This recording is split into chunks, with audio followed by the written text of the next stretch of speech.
Alright, I got what I consider to be a 200 IQ temporary possible solution for how to reduce, if not completely fix, keyboard and mouse on console. Now, you gotta think about when you're using keyboard and mouse on console, what is the primary thing that's going on here? You're using an adapter to take the inputs of your keyboard and translate it to the movements that would be replicated on a controller. So, what can you do on a keyboard and a mouse that you can't do with a controller? Well, I've thought of three things that should theoretically help. In order for before you play every ranked game, you have to quote unquote verify your device. What that means is that you have to do one of these options, okay? So, option number one, you have to barely move your analog stick. So you have to move your analog stick either slightly up or slightly down. And this is going to be like your WASD, right? So your left stick, your left analog stick, you have to barely adjust it so that it's not like fully WASD, right? It's not like fully forward. So you have to do it at like halfway, right? So you're going sort of fast, but not going full speed. You can't really do that with a keyboard and mouse.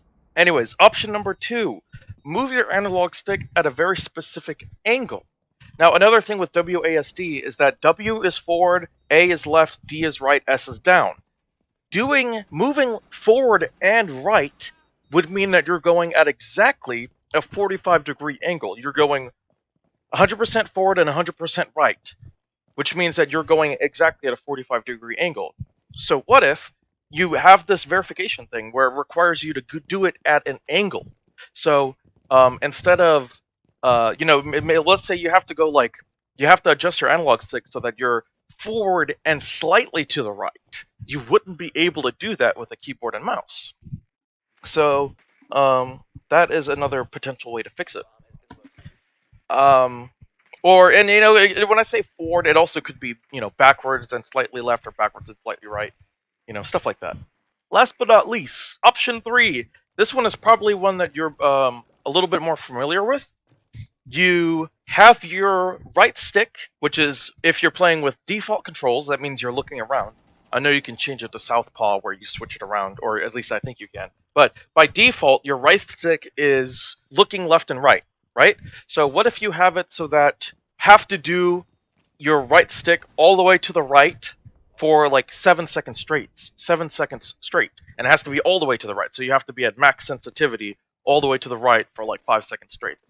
Obviously, if you're playing on if you're playing with a keyboard and mouse, you have limited space on your desktop.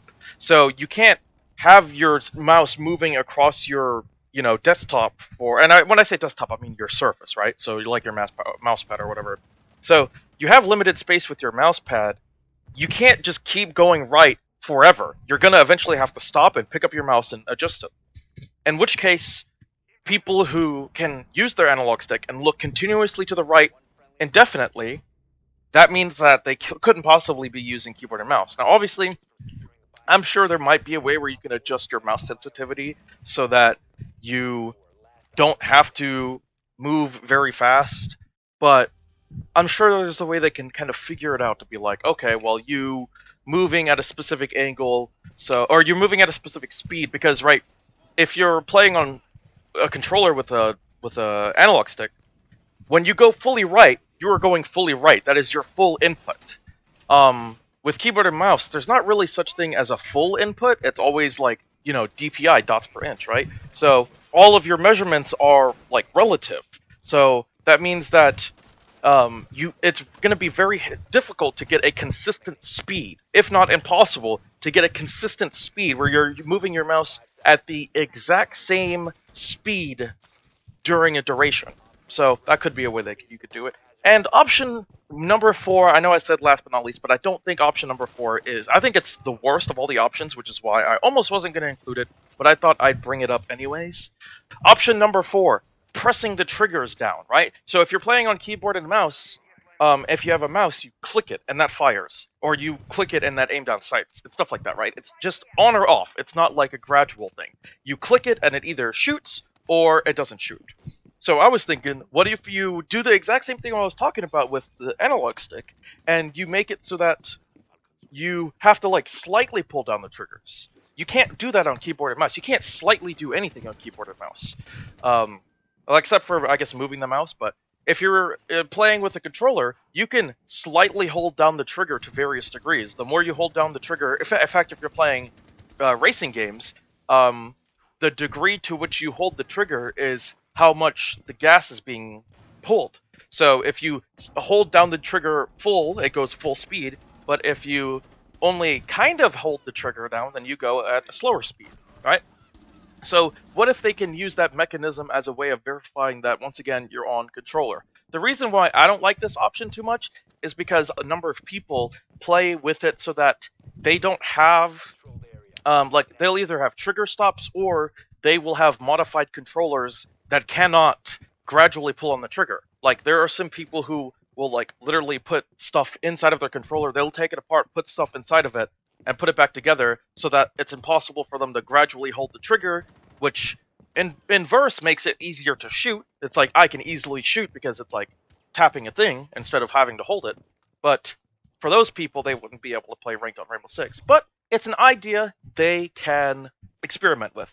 Now, like I said, for all of these are verification options, which means that I think the best way of making sure people don't like trick the system by having a keyboard and mouse plugged in and then like unplugging it and then switching in a controller at the beginning of every ranked game. How about every single time your input device gets disconnected, you have to re-verify your device. So if you are playing in a ranked game and you unplug your controller, when you plug it back in, you have to verify by holding down the trigger or adjusting the stick that you are indeed using a controller.